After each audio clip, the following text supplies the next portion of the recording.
Thank you, Jess. Very well presented, very dense information put very coherently. I'm Jerry Nash. I'm also, along with Kathy, co-founder of Prairie Food Co-op. I'm also the outreach coordinator, and I was actually the first president of Prairie Food Co-op. Kathy's the best president that we've ever had for Prairie Food Co-op, and I was the first. So I'm just going to talk a little bit about, the number 1350 and how I see us getting there over the next year, and ideas I have for engaging our ownership a little bit more. I don't really need to spend much time with this. Jess already went over it. As you see, it's our next milestone. It's not our last milestone.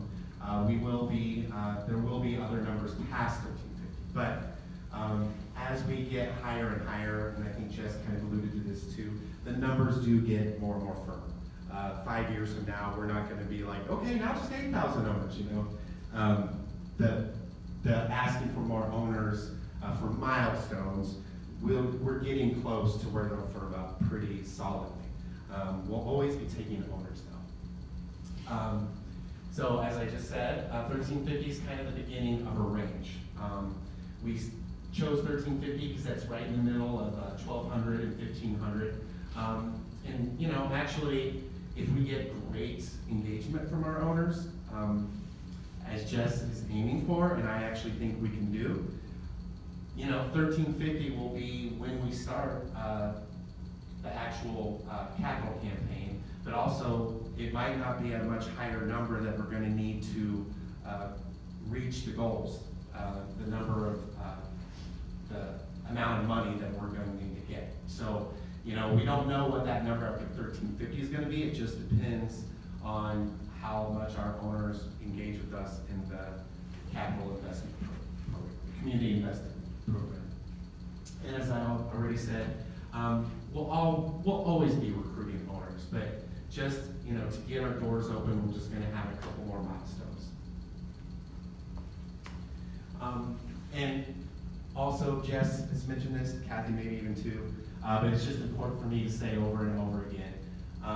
You know, every time we have a new milestone, we wish that, you know, at 800 owners, we could have, you know, signed our lease, began our capital campaign, and got on from there. And you know, when we started 6 years ago, those were probably numbers that we could have worked with. But as time goes on, you know, construction costs increase, labor costs increase, everything gets more expensive. I can't think of much that gets less expensive. So these numbers are meticulously vetted, and we've paid a lot early on for a pro forma that we update literally weekly. If you don't know what a pro forma is, it's this huge spreadsheet that makes people like me curl up in a ball when I look at it. I'm not a very numbers person. I'm glad we have people like Kathy and Jess, people on our board. We have a special committee that are good with the pro forma.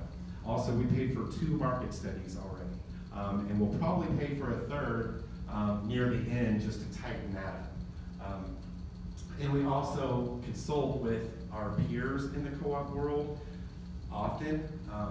We also talk to actual co-op consultants who do this for a living. So I just want to let you know these numbers aren't arbitrary. These are very thought out and, you know, thoughtfully chosen. And as we get higher, they'll get more solid. Also, I'll say again, we are one of the best co-ops organizing in the country. We do get a lot of recognition. We've received numerous awards for not only what we've done, but also we've actually consulted other co-ops ourselves. We're known as leaders in the nation.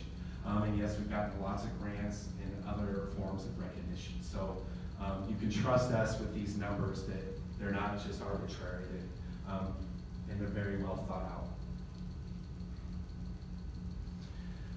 So we go over the raw numbers really quick, just to get an idea of what, where we need to be and what that means for us.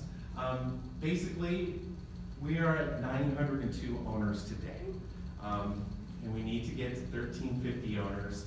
Roughly this time of year, we know that kind of schedule that we've looked at the calendars a little. It depends on what the village does, so things could go either way. But let's just say roughly a year is a good time to plan this. So if you do the math, that means we need 448 new owners by roughly this time next year. And if you look at our past kind of yearly ownership, we've always been hovering about like the 175 area. Except last year, I looked at the numbers from about this time last year, October, we had 700 owners. So that means we gained 202 owners in the last year. So we have to kind of double that, do a little more than doubling that within the next year. But that seems actually pretty realistic. If there is a year that we can do that, we can double it, it should be this next upcoming year. Because we're gonna have a lot of developments occurring, we're gonna have a lot of news that's coming, we're gonna have to make a lot of moves that are more solid, more tangible, that people have more proof that, hey, they're actually serious in doing it.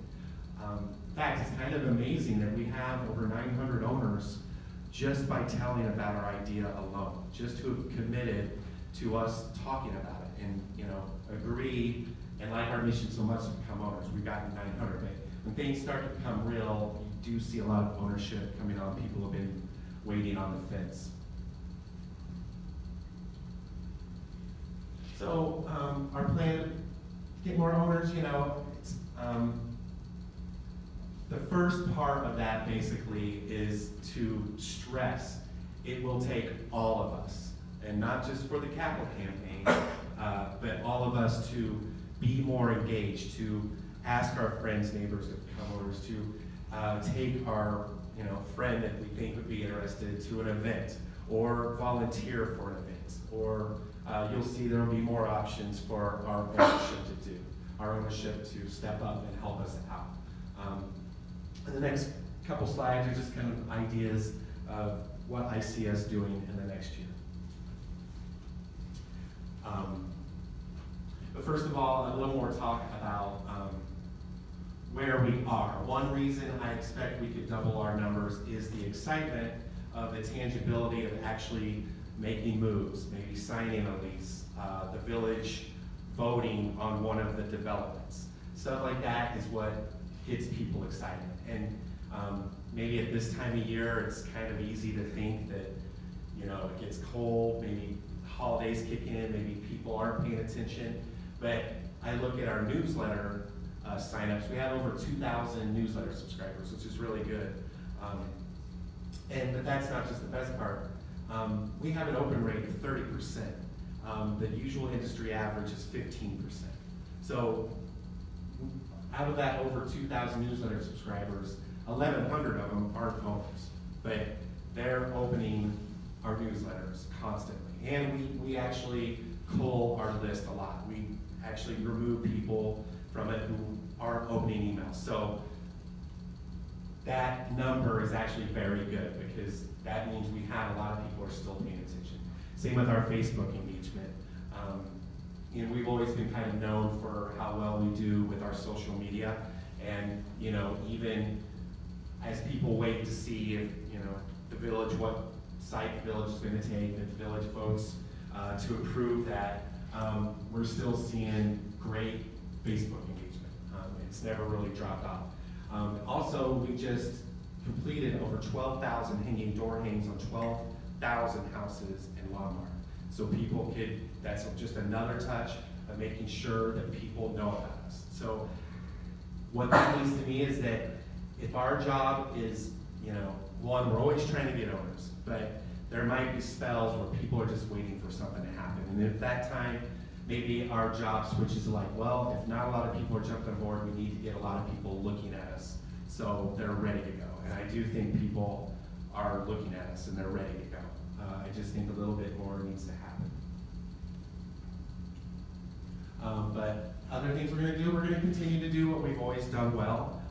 Things that we've done in the past, like workshops, film showings, brews, news, and FAQs, wine Wednesdays, continue our props program where we partnered with businesses who would give discounts to our owners, things like that, other +1 events, markets, just things that we've done well in the past that have been well received.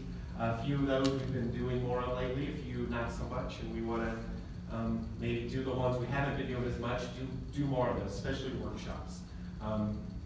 just really get out there and give so many chances for our community to engage with us. But also we want to mix in a couple new things. For example, next week we're doing something at Kathy and I's house called PFC in the House, where basically it's we've done these things called house parties, where we tried them early on, where people would invite their friends, we'd come and talk and see if they'd be interested in ownership. And those were moderate success. And we thought about doing those again, but we actually thought it'd be a good idea if we ourselves maybe start people on the board, people who've been working on a committee or board for a long time. So we thought it makes sense to start at Kathy and I's house. We're going to be doing that next week. So if anybody would like to come, bring a friend, become an owner, or if you're not an owner yourself, you can come, bring another friend, and we can talk about Prairie Food Co-op in a more informal atmosphere, share some food and drink, kind of in a cozy environment. Also, we want to, as I said, encourage more owner engagement in the following year. And one of those I'm really excited about is the store development team. As we get closer, we're going to have to start making decisions about, what kind of materials would we like to see in the store, what kind of colors, what would the store feel like? Should it be modern or industrial, or should it be like folksy, homey? Should it be woody? Should it be more marbly? Basically, we're going to have to start making those decisions soon. We will be working with a design consultant, of course, but we want as many of our owners to have input into that as possible. And in the past, we've done like a survey, but we feel like we could maybe do a little more. And this can also include what kind of spaces would our owners really like to see in our co-op. For example, would we like to see a salad bar, or a cafe, or maybe a hot bar, or a kombucha stand, or maybe a chocolate fountain? Just whatever our community wants, we can start thinking about that. And this is really this is the fun stuff. We've all been working hard, all of us, and waiting for this to happen. Sometimes we forget that this is the fun stuff we thought about when we first started this. We can literally build our own store, and we are. And so we're going to be developing a store development team where we're going to ask owners, other owners besides the board, other owners besides the outreach committee, to start thinking about how they're going to maybe talk to other owners about the store we want. So stay tuned for more about that. That's something I really see that can even last till after the store is open. Because we even wonder ourselves, like, how do you continue after the store is open to maybe keep on that excitement, that feeling that we had before the store is open? Because we've seen other co-ops open, and that kind of, the leadership, the feeling, the kind of excitement that was there before the co-op is kind of lost after the management takes over. We want to be able to continue that so that our ownership has a voice into what our store looks like and feels like. And also, I mentioned workshops before. I kind of want to maybe also outsource that to more of our owners, maybe not us so much in the board or the outreach committee. I think a lot of our owners have fun ideas about workshops, and we can, ask many of our owners to kind of come up with ideas for workshops. Plan them, we'll maybe give them a basic outline, but just another area where I think we can start getting more of our owners involved. Also, something we're doing new this year is, we've always wanted to do it, is actually doing like promo spots. We've made a couple videos that we'll be putting on our social media, trying to get out there as much as possible, probably early next year, when things start to get excited. And actually we can watch those in a second. I figure we'll just finish this and then we'll watch those, if that's cool with y'all.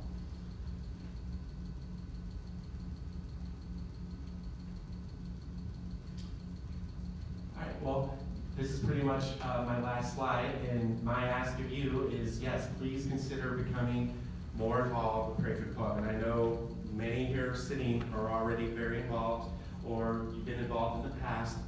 It's not that I don't think any of you haven't helped, but I'm just asking you to please continue to help, or if you helped in the past and you maybe not so much anymore, consider really getting more involved this year, because it really is going to take all of us to make this a reality. And also, make sure pay attention to the capital campaign, or the community investment program, otherwise known as. And otherwise, we got this. So thank you all. And we can have the Q&A, or we can watch the videos. What do we think? Watch the video. Okay.